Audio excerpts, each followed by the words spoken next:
Back for another video portion of things. And so our last tutorial was covering Binance Smart Chain, how to get started on Binance Smart Chain. If you were going from Coinbase, I didn't directly show Coinbase, but I just kind of spoke about it. It's, you know, the super basic stuff. I expect you know how to do a little bit, but how to go from Coinbase or other places, get your BNB and then get it transferred into the Binance Smart Chain. So you're using Binance Smart Chain. Fosho, yes I am. And so again, this is not financial advice. I'm not a financial advisor. Do your own research. You could get entirely wrecked messing with cryptocurrency. You're trying to follow something that I do because you know I have no idea how long I'm going to be in a project. I listen to my heart, like the song. But yeah, that's that spiel. We're gonna cover it. Okay, so now that you have your BNB on the Binance Smart Chain, you sent it. It's now on your MetaMask wallet. You want it on your MetaMask wallet. Don't leave it on the other one. Okay, now your BNB is on your MetaMask wallet on the Binance Smart Chain. What do we do next, Smurf? Well, you probably want to be, we're going to be really newbie. I'm saying newbie, but start where it's safest, right? Swim in the shallow waters and test it out. And so the safest place to probably be on Binance Smart Chain if you're absolute noob, especially a noob to DeFi or just noob to the Binance Smart Chain.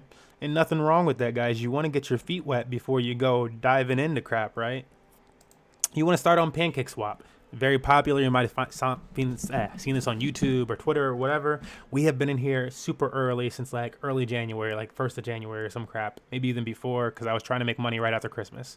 So it's exchange.pancakeswap.finance, and that's the exchange portion of it. Now, if you click on different things, the URL is going to change because they're technically different websites, but that's how this site works. So just letting you know. But you want to start here. And anytime that you're using one of these, again, Web 3.0 websites, the majority of the information on the website is going to be hidden until you actually connect to the website. And so you'll notice in the top right corner here, it says connect. I need to hit that, push connect with my MetaMask, and then you'll see my address has linked in. And now I would be able to see my balances. My balances are going to start to load in there. And this is why earlier where I was saying, hey, you know, if you can't see something over here, you know, don't even worry about it. You know, I'm not worried about not seeing my dot because you can always see it on these. And this is where you can always see it here on these AMMs, automated market makers.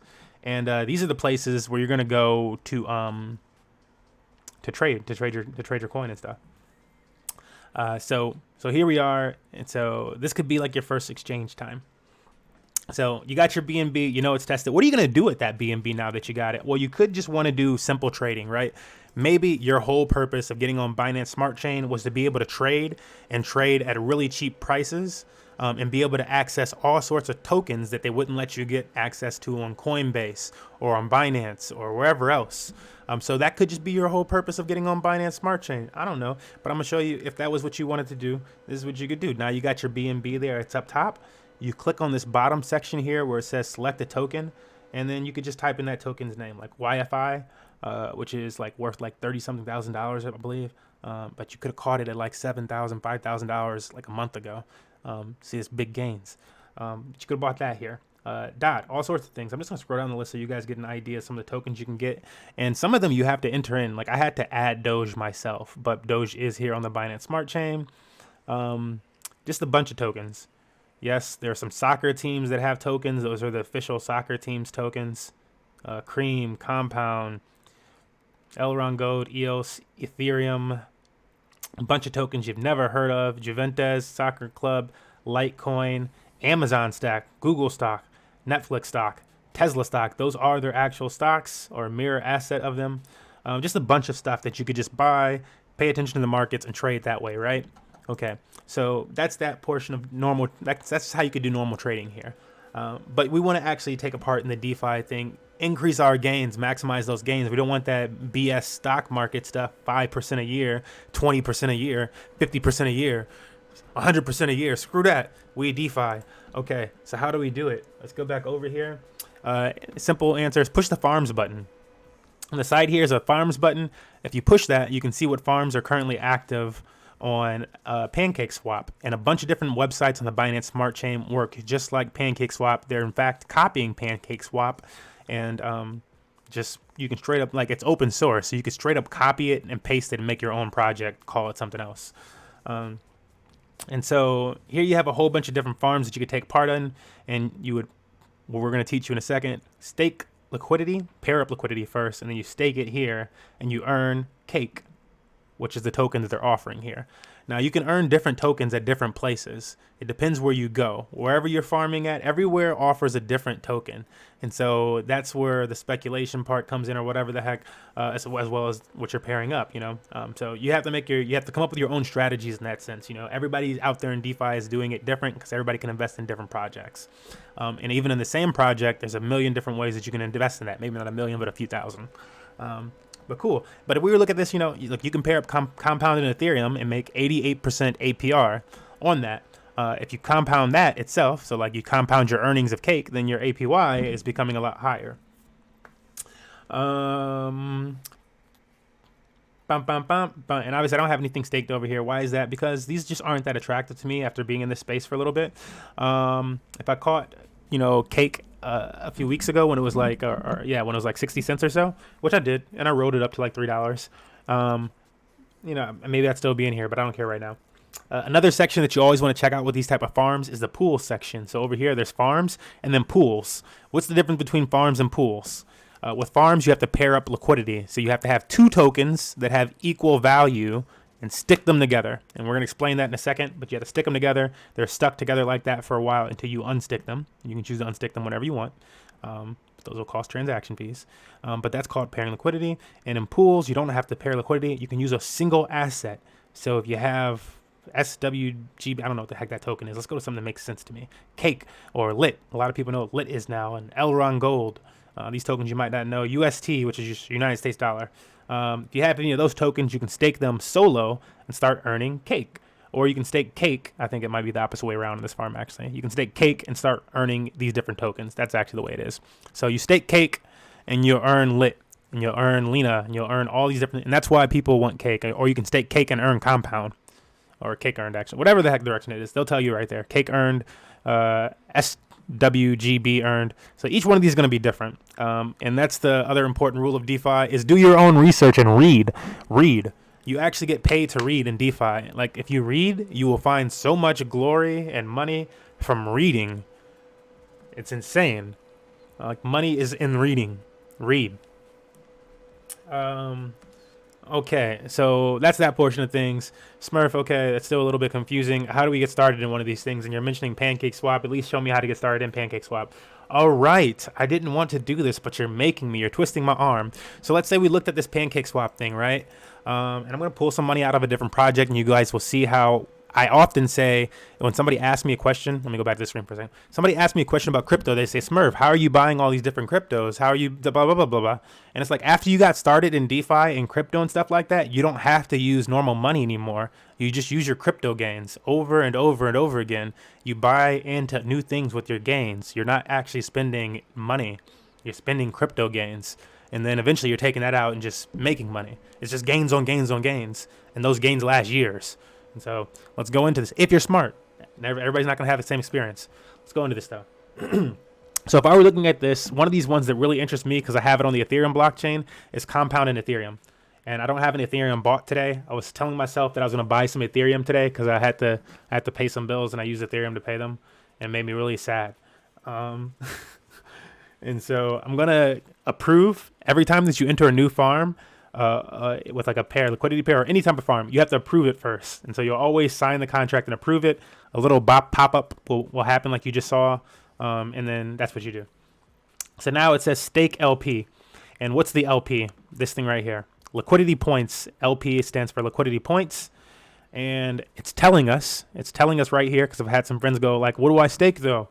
It's telling you stake compound hyphen Ethereum. So compound and Ethereum put together. That liquidity. You want liquidity of compound and Ethereum. And it's pancake liquidity points of compound and Ethereum. So how do we get those? We go back to the exchange button. And I'm going to use just this small amount that we have right now to do it. 0.0. I'm going to do really small amounts because I need to pull more money out of this other project. So we got 0.02, right? So we have 0.02 BNB because we have a bunch of BNB. We have 1.14 BNB right now. So we're going to take 0.02 and we're going to trade it into Ethereum. So we just type in ETH and it's going to be like, oh, there you go. You want this small amount of Ethereum? I'm like, yep, I'm a broke boy. We say yes, it's going to tell you that's how much it costs to transfer it. It's not a smart move because I'm not, I'm almost paying as much as I'm the same amount of fees. You want to transfer $1 or something.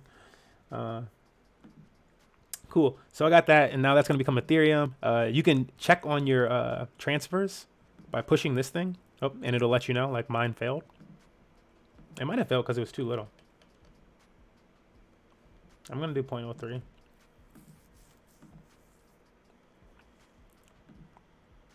But push that again. Sometimes they do fail. You'll see swap, and then it says it confirmed though. And if it fails, the fees didn't go through, so you didn't pay for it.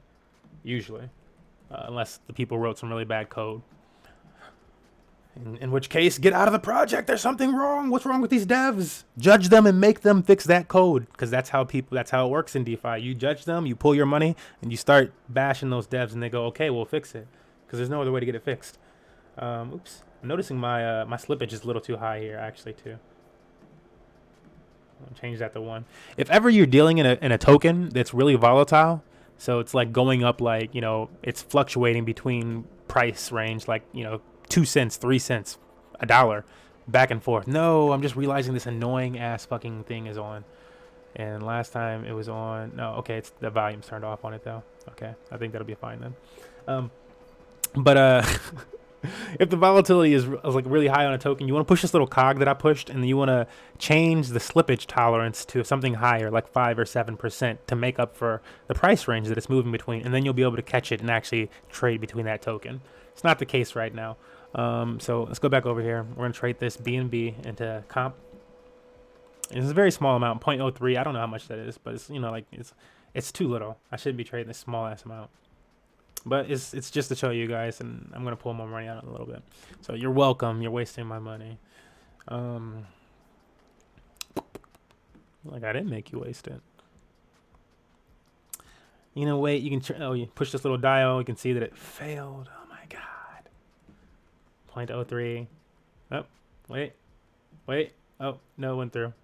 Cool. And I realized I did the ETH transfer twice because I wasn't patient, just like that. Okay, so now that we have those, right, we have some Ethereum now, and we have some Compound. We just traded into them from BNB. One thing is I'm worried because my BNB is getting a little short. So let me sell some of this real quick. No, I need to sell something that I've sold before. Okay. I'm going to sell like one of these.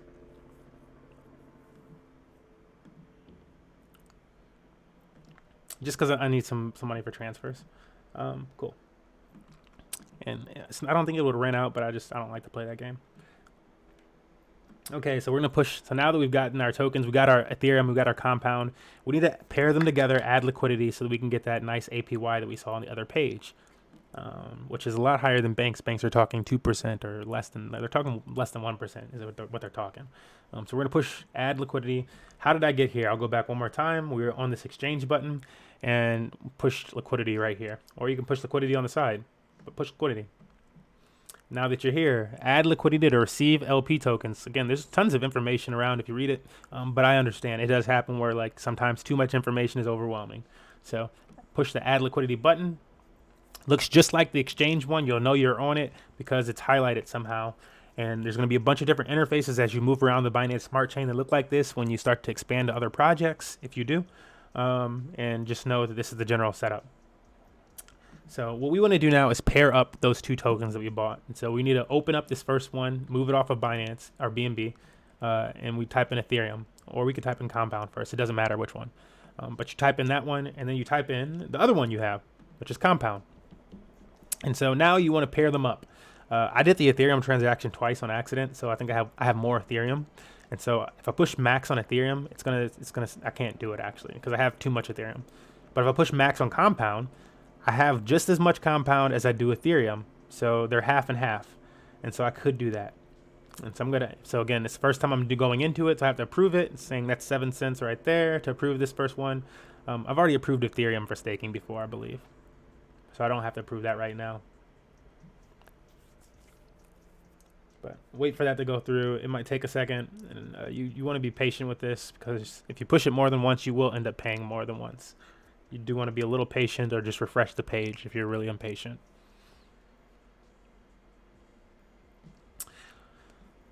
So, while we're waiting, how are you guys doing? Hope it's done. So now that it's done, and again, the first portion there was just approving it. We did not actually pair it together. And any other time that we come in here to pair up Ethereum and Compound, or whatever other pair you're doing, any other time you come in here, you don't have to pay that approve, and you don't have to do that thing. You just come up here and you supply. And so we already pushed it. We're gonna push the supply button. It's gonna supply that liquidity with them paired up equal. And so now if Ethereum were to rise in price, I would end up getting more Compound because it's going to balance out. And if a Compound ended up rising in price quicker than Ethereum, I would end up getting more Ethereum so that it balances out. But you make more money as they go up, and it sheds some off into the other token to balance out.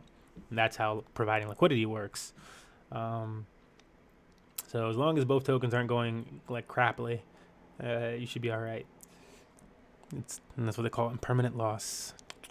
Okay, so now that we have those paired up, if we are in the liquidity section, it usually pops open down here. It's not showing it. If for whatever reason it doesn't show up down here, you can always import it. And that's why they have that section there. So you push Compound and you'd push Ethereum. And it'd say, oh, here it is. We found it. And then you can see your thing. If you go back, now you can see it. And so that's how you do that. Know a lot of these little tricks and stuff like that. Don't be afraid to ask these questions and stuff like that and comments and stuff like that afterwards if I miss your stuff. But that's how you get that. So now that we have our liquidity, we're going to go back to the farm section. And there's a question over here, I think. Nope. Okay, cool. We're good. So we're going to go back to the farm section and we're going to push stake LP. And again, why? 88% APR. Obviously, these ones are a little bit higher, but Compound, it has a deal with Visa like coming up. So I don't care about those other guys. Yeah, MasterCard, Visa, son. Like, you can't. Who are you talking to? That's the pair I would choose. But yeah, you stake it in there. It'll show you. Oops, I don't know why it's going all the way down here. And there's tons of different pairs that you can do. Obviously, as I scroll down, look how long this page is. So many different pairs for you to choose from and make some money. And those are all like hundreds. Compound and Ethereum is a lot lower because why is it so much lower? It's maybe like these coins are gonna go up crazy in value. Yeah, it'll show you how many LP you have. And again, this is not how much of this tokens. This is how much points, liquidity points. So liquidity points are usually, you can usually multiply it times 2, or unless the price breaks free, some type of crazy. But you can usually multiply those liquidity points times 2 to get an idea of how much you have in some sense. But knowing again, those tokens are going to be different. But that's 0.004. What you get in some sense. It's hard. The thing with liquidity points is they're just a way of measuring your standing in that pool, how your stake in that pool, how heavy you are in that pool. So now that we got that, if I were to sit around here and wait, eventually I would earn a little bit of cake. You can push this calculator right here they got for you, which will let you know how much you'll make off of $1,000. And this is an estimate. An estimate within 1 day, return on investment would be 0.24%, more than a bank is paying you in a year, and 0.36 cake. Just saying. And so that's this project. Again, this is where we would start off if you were nice and fresh to DeFi. I would suggest starting off with the Binance Smart Chain. I would suggest starting off with PancakeSwap. The website is exchange.pancakeswap.finance, pancakeswap.finance. Do your own research. I'm not a financial advisor. Could get totally wrecked going into cryptocurrency. Cryptos all come with risk. Some of them are more high risk than others. So that's why we say that. Now I'm going to piece this one out and chat this into one other portion of a tutorial.